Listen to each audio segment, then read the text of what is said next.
किसी मशीनरी बगैर किसी मतलब एक्सेस के लोग मिनी कार्स तैयार कर रहे हैं, बाइक्स तैयार कर रहे हैं। अगर वो तमाम चीज़ें, क्योंकि देखें हुकूमत भी और यहाँ की राय भी। जी मैं सबसे पहले तो मैं ये कहूँगा कि इंडिया एक डेवलपमेंट मतलब अपने आप को इम्प्रूवमेंट ज़्यादा कर रही है पाकिस्तान से निस्बत, क्योंकि वहाँ पे जो भी है देखें आगे दिन मतलब तरक्की हो रही है वहाँ पे। देखें हमारे मुल्क में जो एलीट क्लास है ये उसके लिए मुल्क बना हुआ है, ठीक है। यहाँ पे आप देख लें कि गरीब जो है वो गरीब तर हो रहा है और मिडिल क्लास जो है वो ख़त्म हो गई ऑलमोस्ट। अस्सलाम वालेकुम नाज़रीन, हम आवाज़ के साथ मैं हूँ आपकी होस्ट आयशा मतीन। नाज़रीन, अगर हम डेवलपमेंट की बात करते हैं, तरक्की की बात करते हैं, तो इंडिया नंबर 1 पे आता है। अब इंडिया की जो नई इन्वेंशन है वो उन्होंने बड़ा ज़बरदस्त जो है बड़ी सक्सेसफुली जो है रॉकेट लॉन्च किया है, GSLV F-12। तो उसके बारे में जो है अगर हम देखते हैं, उससे पहले भी जो है काफ़ी रॉकेट लॉन्च हो चुका है। उसके बाद अभी दोबारा रिसेंटली F-12 जो है वो लॉन्च हुआ है। ये बड़ा देखने में बड़ा दिलचस्प है और अगर देखा जाए तरक्की के लिहाज से तो ये बड़ा अच्छा इम्पैक्ट है इंडिया के लिए। अगर हम पाकिस्तान की बात करते हैं तो पाकिस्तान में नॉर्मल छोटी छोटी क्रिएटिविटीज़ पे भी जो है वो नहीं हो पाती, तो इतनी बड़ी क्रिएटिविटी जो है वो भी बहुत दूर है। आइए पाकिस्तानी आवाम की तरफ चलते हैं, उनसे पूछते हैं कि वो इस बारे में क्या कहते हैं कि इंडिया का इतना बड़ा रॉकेट लॉन्च जो हुआ है वो इस बारे में क्या सोचते हैं, और अगर पाकिस्तान की बात करें तो वो किस तरह से जो है इतनी तरक्की की तरफ जा सकता है कि यहाँ पर भी जो है कोई बड़ी इन्वेंशन हो सके और हमारा पाकिस्तान जो है वो पूरे मुल्क में जाना जा सके। आवाम की तरफ जाने से पहले वीडियो को लाइक कीजिए, वीडियो के एंड तक रहिए मेरे साथ। देखिए जी, पहले तो फर्स्ट ऑफ ऑल ये चीज़ है कि हम कंपैरिजन कर रहे हैं पाकिस्तान और इंडिया का, ठीक है, क्योंकि हम एक मुस्लिम और पाकिस्तानी शायरी हैं। तो देखिए, सबसे अहम चीज़ ये है कि पाकिस्तान के अंदर और इंडिया के अंदर एक मेजर डिफरेंस है। वो ये है कि स्पोर्टिंग, जो हमें पाकिस्तान के अंदर बहुत से हमारे साइंसदान गुजरे हैं जिन्होंने बड़े बड़े अच्छे कारनामे अंजाम दिए हैं, और उनके लिए रॉकेट बनाना या रॉकेट की ईजाद करना कोई बड़ी बात नहीं है। और इंडिया चूँकि इस मामले में इसलिए तरक्की कर रहा है कि उसकी हुकूमत जो है वो उसको सपोर्ट कर रही है हर तरह से, और उनके लिए फैसिलिट मतलब करती है। हमारे डॉक्टर अब्दुल कदीर खान देख लें, उनके साथ क्या हालात हुए, कैसे हुए। मुल्क पाकिस्तान के लिए उन्होंने एटमी बम तैयार किया, उसके लिए तमाम चीज़ें। और इस लिहाज से देखा जाए, पाकिस्तान तरक्की के लिहाज से अभी उस लेवल पे नहीं पहुंच सका जिस लेवल पे बाकी कंट्रीज़ हैं जिन्होंने बाद में आज़ादी ली। बांग्लादेश भी शामिल है उसके अंदर, और भी बहुत सी कंट्रीज़ शामिल हैं। तो उसकी रीज़न है कि हमारे यहाँ पे सियासत के अंदर एक कुर्सी की और इसी की जस्तजू के अंदर लोग काटते जा रहे हैं एक दूसरे को। अभी की मुल्की हालात आपके सामने है जो भी, और इसमें तरक्की के चांसेस तभी होते हैं जब आवाम खुशहाल होती है, और हमारे जो सेलिब्रिटी होती हैं, साइंसदान शामिल हैं उसमें, और बहुत से इस तरह के और लोग। देखिए, पाकिस्तान में टैलेंट की कमी नहीं है, पाकिस्तान में सिर्फ एक चीज़ की कमी है, वो ये है कि स्पोर्टिंग, मतलब वो गेम के लिहाज से देखा जाए ओवरऑल पाकिस्तान के अंदर स्पोर्टिंग नहीं है। तो सर, अगर आपने बात की स्पोर्ट करने की, आप ये देखें इंडिया जो है अपने छोटे से छोटे टैलेंट को भी सपोर्ट करता है, और इतनी वो दिन ब दिन देखते में आ रहा है। उनके हर एक बंदा जो है वो कुछ ना कुछ अचीव कर रहा है, कुछ ना कुछ बना रहा है। अगर हम पाकिस्तान को देखते हैं, यहाँ तो अव्वल तो जो बनाता है उसको इतना हाईलाइट नहीं किया जाता, एंड ये होता है कि उसको बिल्कुल गायब ही कर दिया जाता है। ये क्या मामला है, क्यों इस तरह से होता है? देखिए जी, अभी हाल ही के अंदर आप सोशल मीडिया के अंदर आपकी और भी बहुत से चैनल्स हैं जो कवरेज करते हैं। पाकिस्तान के अंदर इतना टैलेंट है कि बगैर किसी मशीनरी, बगैर किसी मतलब एक्सेस के लोग मिनी कार्स तैयार कर रहे हैं, बाइक्स तैयार कर रहे हैं। अगर वो तमाम चीज़ें, क्योंकि देखें हुकूमत भी और यहाँ की राय भी, वो ये चाहती है कि जो हम कमा रहे हैं उस पर हम एक्सपोर्ट करें, इंपोर्ट करें चीज़ों को, और बाहर से पैसा कमाएं, बाहर को पैसा दे दें। अपनी हुकूमत को सपोर्ट नहीं किया जाता। जबकि इंडिया की बात की जाए, इंडिया के छोटे से छोटा कारनामा, अभी उनका जो ये मरासम पे बात की जाए तो वो एक आपने भी शो देखे, इंडियन आइडल शो, ये वो इस तरह के, तो वहाँ से देखे कहाँ कहाँ से लोग, दुनिया के छोटे छोटे बच्चे आते हैं जिनके पास 2 वक्त की रोटी नहीं होती, लेकिन उसको प्रमोट करके एक सुपरस्टार बना देते हैं। तो पाकिस्तान में ये चीज़ नहीं है, और ये हो भी नहीं सकती। उसकी रीज़न ये है कि यहाँ पे सिर्फ सीटों का नशा है। एक आएगा, दूसरा जाएगा, दूसरा आएगा, तीसरा आ जाएगा। जो जागीरदारी सिस्टम चल रहा है वही चलता आ रहा है। पाकिस्तान को आज़ाद हुए तो आज 70 साल होने वाले हैं, लेकिन देखा जाए तो पाकिस्तान आज़ाद नहीं है। तो सर, क्या कहते हैं, आगे हम फ्यूचर में देख सकते हैं कि इस तरह की कोई डेवलपमेंट हो, इस तरह की कोई एक्टिविटी हो, और हम हाईलाइट किए जाएं बाहर भी, जैसे वो यहाँ हाईलाइट होते हैं और उनकी बाकी जो तरक्की है वो काबिल तारीफ़ है, तो यहाँ पर भी ऐसा कुछ सिस्टम आगे इन फ्यूचर हो सकता है? देखिए जी, फ्यूचर में बिल्कुल हो सकता है अगर यहाँ पे हमारी हुकूमत स्टेबल करे। यहाँ पे तो अभी हमें पता ही नहीं है कि हमारा हुक्मरान कौन स्टेबल करेगा। और नून लीग ने दोबारा अपना कदम रखा है सियासत के अंदर, और अल्लाह उनको कामयाब करे। और क्योंकि नवाज शरीफ साहब और शहबाज शरीफ साहब के दोनों को देखा जाए तो वो तरक्की की तरफ आते हैं, जबकि इससे पहले हुकूमत जो खान साहब की हुकूमत गुजरी उसमें तो हमने इंतशार ही देखा हर तरह से। तो इसमें ये है कि हमें चांसेस हैं कि हमारी सनती लिहाज से हम लोग, और इसके अलावा जो ख़ास तौर पे जो जिस तरह भी आपने जिक्र किया पहला कि रॉकेट लॉन्च किया, तो इंशाल्लाह ताला नवाज शरीफ शहबाज शरीफ की हुकूमत में ये चीज़ें नामुमकिन नहीं है अगर वो मतलब जो प्रॉपर तरीके से आगे स्टेबल कर जाएंगे हर चीज़ को। तो अभी कुछ मुश्किलात का सामना है उनको, क्योंकि बजट भी पास होने वाला है। अब वो तमाम चीज़ें उन्होंने देखना है, डॉलर ऊपर होता है कभी नीचे होता है, तो इसलिए अभी वो थोड़े से मुश्किल हालात से गुजर रहे हैं, दो चार हैं।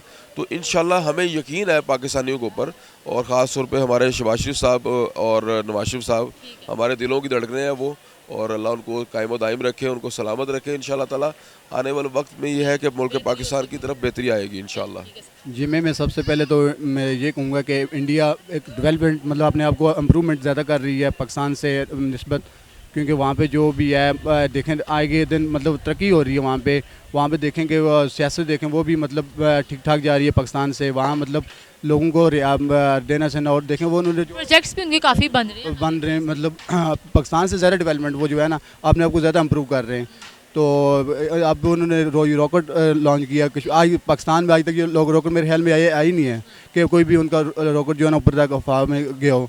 तो सर आप क्या कहते हैं, इस तरह की उनकी तरक्की जा रही है, कौन उनको सारा जो है यहाँ पर उनको स्टेबल करने वाले नरेंद्र मोदी साहब जो हैं, उनको क्या कहना चाहेंगे? उनकी ज़ाहिर बात है पूरी हर एक चीज़ को निज़ाम को लेकर चल रहे हैं ना, तो ये क्या ज़बरदस्त नहीं है? जी वो बहुत देखें ना बहुत ज़बरदस्त है ना, अब वो अपने आप को अप्रूवमेंट कर रहे हैं। वो देखें वो हमारे तो मुखालफत नहीं लगे, मैं उन्हें कहूँगा डैट्स गुड इंडिया, क्योंकि इंडिया अपने आप को इम्प्रूवमेंट कर रही है, अपनी मतलब हुकूमत को लेकर चल रही है, अवाम को साथ लेकर चल रही है। अब मोदी जो वो मतलब 10 साल से मेरे ख्याल में हुकूमत में, पहले भी अब दूसरी बार फिर वो जीत चुके हैं। ज़ाहिर वो उनके पास इतनी मतलब है ना कॉन्फिडेंट है, उनके पास इतने मतलब सहूलतें हैं, वो लोगों के साथ इतने मतलब मोहब्बत है। बिल्कुल, और इकोनॉमी के लिए लिहाज से भी देखें, हम पहले पीछे थे, अब वो आगे चले गए हैं, तो क्या कहेंगे? इकोनॉमी भी ज़ाहिर बात है उनकी स्ट्रॉन्ग है, तो हर एक चीज़ में मैनेज कर पा रहे हैं। जी बिल्कुल वो हर चीज़ में मैनेज कर पा रहे हैं, क्योंकि वो उनके पास मैं कहता हूँ कि वो बेस्ट है। तो आप क्या कहेंगे? पाकिस्तान को हम यहाँ देखते हैं तो यहाँ पर छोटी मोटी भी डेवलपमेंट होती हुई नज़र नहीं आ रही, तो क्या मसला यहाँ क्या डिफ़ॉल्ट है, किस चीज़ में नहीं हो रहा सही बेहतरीन? यहाँ पर देखें सबसे डिफ़ॉल्ट अगर देखा जाए यहाँ पर सियासत का डिफ़ॉल्ट है। अवाम मतलब हमारी सियासत को भी हम नहीं डिफ़ॉल्ट कैसे कह सकते, क्योंकि हमारी अवाम जो है ना अवाम में पावर ही नहीं है। जब तक हमारी अवाम में पावर नहीं है तो हम मतलब न तरक्की कर सकते ना कुछ कर सकते हैं।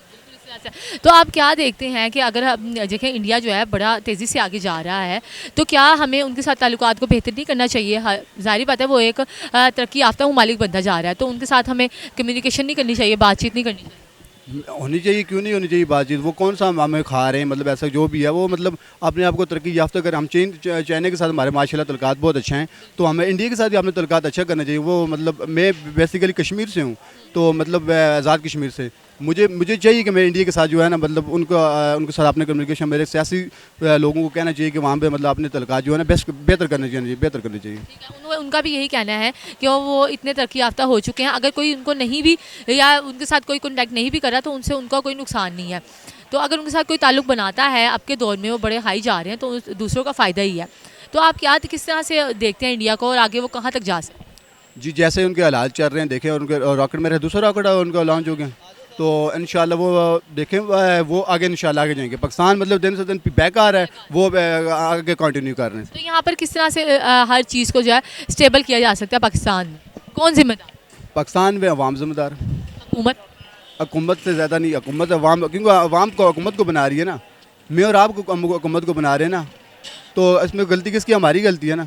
तो हमें अपना मतलब लीडर वो देखना चाहिए, जैसे अब जरदारी हैं, डैट इज़ गुड है, तो उन्हें मतलब किसी को भी लेके आए जो मतलब जिसको लेके आए उसके साथ मतलब रखना चाहिए। मतलब ये कि अगर कोई यहाँ पर अच्छा हुक्मरान आ जाता है और उसको आगे लेके चलता है तो सारे निज़ाम में बेहतरी हो सकती है और कोई डेवलपमेंट आ सकती है। देखें इंडिया और हम ऑलमोस्ट एक ही टाइम पे आज़ाद हुए थे, और वहाँ पे डेमोक्रेसी ने प्रिवेल किया, और वो शायद हमसे ज़्यादा पैट्रियाटिक भी हैं और इसलिए वो तरक्की कर रहे हैं, और हम लोग आज तक जो है कुछ भी ठीक नहीं कर सके। उसके पीछे रीज़न हमारा एजुकेशन सिस्टम भी है, और हमारे यहाँ जो शायद डेमोक्रेसी उस हिसाब से प्रिवेल नहीं कर सकी, तो इसलिए हम पीछे हैं। सर ऐसा नहीं है कि यहाँ पर टैलेंट की कमी नहीं है। आप वहाँ देखें इंडिया में, वहाँ पर भी छोटे से छोटा टैलेंट भी होता है, तो उसको वो इम्प्रूव करते हैं, दिखाते हैं। नरेंद्र मोदी साहब जो है हर एक सिस्टम को बड़ी बेहतरी से लेके चल रहे हैं और हर एक से बातचीत भी रखते हैं। इंटरनेशनली देखें या अपने इदारों के साथ भी देख लें, तो क्या कहते हैं, ये उनका स्ट्रॉन्ग पॉइंट है। देखें, क्वालिटी ऑफ एजुकेशन जो है वहाँ पे बहुत ज़्यादा बेहतर है हमारे यहाँ से, और सेकेंडली वहाँ पे अगर कोई टैलेंट है तो उसको एक्सप्लोर करने के लिए उनकी गवर्नमेंट जो है अपॉर्चुनिटीज़ प्रोवाइड करती है। ठीक है, हमारे यहाँ आप देखें कि जितना भी ब्रेन है वो ड्रेन हो जाता है सारा, और एजुकेशन सिस्टम भी हमारा सपोर्ट नहीं करता। तो जब तक आपके यहाँ डेमोक्रेसी जो है वो स्टैब्लिश नहीं होगी, उस वक्त आपका जो है एजुकेशन सिस्टम सेट नहीं होगा, और टैलेंट जो है आपका वो ऐसे ही ड्रेन होता रहेगा और आपके मुल्क में कुछ भी नहीं होता। बिल्कुल सर, आपने बात की एजुकेशन सिस्टम की। आपने रिसेंटली आप देख लें, कुछ सालों पहले चले जाएं, वहाँ पर शौचालय भी नहीं थे, लेकिन अब उधर इतनी डेवलपमेंट, इतनी तरक्की हो चुकी है। जैसे आपने कहा कि जो इदारे हैं वो स्ट्रॉन्ग होने चाहिए, कि उनका जो गवर्नमेंट स्कूल है वो भी इंटरनेशनल के मुकाबले पे है और फीस उनकी उतनी है गवर्नमेंट पे।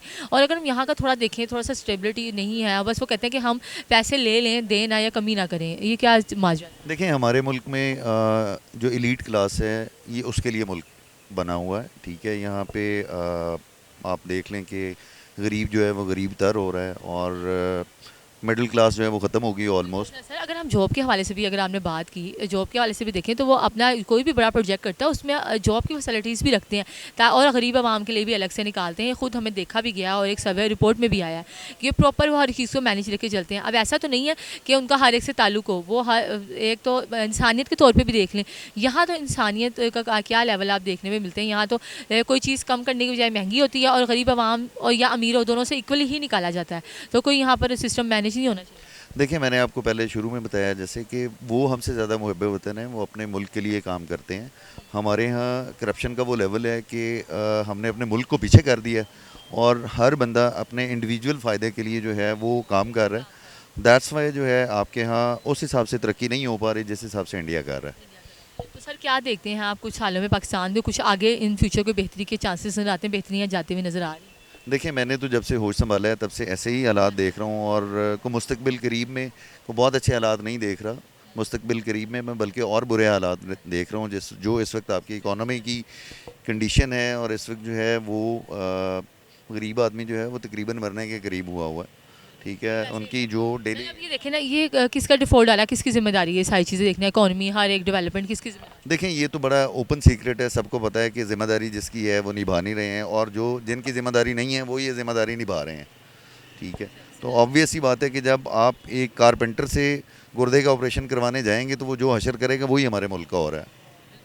तो आप क्या कहना चाहेंगे, थोड़ा सा आप अगर देखें हमारे इंडिया को, इंडिया की तरफ भी देखें। आप भी देखें, इंडिया जो नरेंद्र मोदी, उनको चाय वाला कहते हैं, अब वो भी तो एक चाय वाले थे ना। अब वो उनका अब ये ना देखें, उनकी देखें वो क्रिएटिविटी, उनके माइंड किस सेट से, माइंड सेट किस हिसाब से चलता है। तो क्या हमें उनके साथ ताल्लुकात बेहतर नहीं करनी चाहिए? तो हो सकता है कोई टिप्स हमें ना समझ आती है, उनसे नहीं हमें लेनी चाहिए, कोई शेयरिंग नहीं होनी चाहिए, कोई कम्युनिकेशन नहीं होना चाहिए? देखें, हमें मेरे आपके कहने से तो इंडिया के साथ ताल्लुकात बेहतर होंगे नहीं। ठीक है, और मेरा नहीं ख्याल कि इस वक्त इंडिया आपसे कोई जंग करना चाहता है। वो इकोनॉमिकली आपसे इतना आगे निकल गया हुआ है कि वो आपसे जंग कभी भी नहीं करेगा, वो आपको इकोनॉमिकली खा जाएगा। ठीक है, उन्होंने यही कहा है कि अगर कोई हमारे साथ जुड़ता है या जाता है तो हमें उससे कोई नुकसान नहीं है। उन्होंने अपने आप को इस कदर तक स्टेबल कर लिया। देखें, उसकी वजह ये है ना कि उनकी इकोनॉमी स्ट्रॉन्ग है। ठीक है, और उनकी डेमोक्रेसी स्ट्रॉन्ग है। आपके मुल्क में इकोनॉमी भी स्ट्रॉन्ग नहीं है और डेमोक्रेसी भी स्ट्रॉन्ग नहीं है। डेमोक्रेसी स्ट्रॉन्ग होगी तो इकोनॉमी स्ट्रॉन्ग होगी। ठीक है, आपके मुल्क में आज तक मेरा नहीं ख्याल कि, मुझे नहीं याद पड़ता कि किसी भी गवर्नमेंट ने अपनी टर्म पूरी की हो या किसी प्राइम मिनिस्टर ने अपनी टर्म पूरी की हो। ठीक है, तो जब तक ये हालात रहेंगे तब तक तो हालात आपके ख़राब से ख़राब तर ही होंगे, बेहतर होने का कोई चांस मुझे नज़र नहीं आ रहा। जी नाज़रीन, हम पाकिस्तानी अवाम की तरफ गए और उनको बताया इंडिया की जो एक नई इन्वेंशन है, रॉकेट लॉन्च जो हुआ है F-12, वो उसके बारे में क्या कहते हैं। वो बड़ा उन्होंने अच्छा जो है कहा कि ये बड़ी एक अच्छी उनकी तरक्की का राज है कि वो हर एक चीज़ को जो है नरेंद्र मोदी साहब स्टेप बाय स्टेप लेके चलते हैं और सर्च आउट करते हैं और बड़ी मेहनत के साथ जो है अपना हर प्रोजेक्ट को मुकम्मल करते हैं। और अगर उन्होंने कहा पाकिस्तान की हमने बात की तो उन्होंने यही कहा कि यहाँ पर जो है स्टेबिलिटी का बड़ा इशू है। यहाँ पर कोई हुकूमत जो स्टेबल नहीं है या इकोनॉमी का इशू है, वहाँ पर इकोनॉमी बड़ी स्ट्रॉन्ग है, डेमोक्रेसी वहाँ की बड़ी स्ट्रॉन्ग है हर एक लिहाज से, इसलिए उनकी जो डेवलपमेंट है, उनकी तरक्की में कोई भी खलल नहीं आता। यहाँ पर थोड़ी सी स्टेबिलिटी नहीं है, डेमोक्रेसी में इशू है, इसलिए यहाँ पर कोई मज़ीद तरक्की होने के अभी चांसेस कम है और आगे भी जो है कुछ साल तक वो नहीं देख सकते। अगर यहाँ पर स्टेबिलिटी हुई तो फिर कोई बेहतरी के चांसेस फ्यूचर में नज़र आ भी सकते हैं। इस तरह की मज़ीद वीडियोज़ को देखने के लिए हमारा चैनल ज़रूर सब्सक्राइब कीजिए। अल्लाह हाफिज़।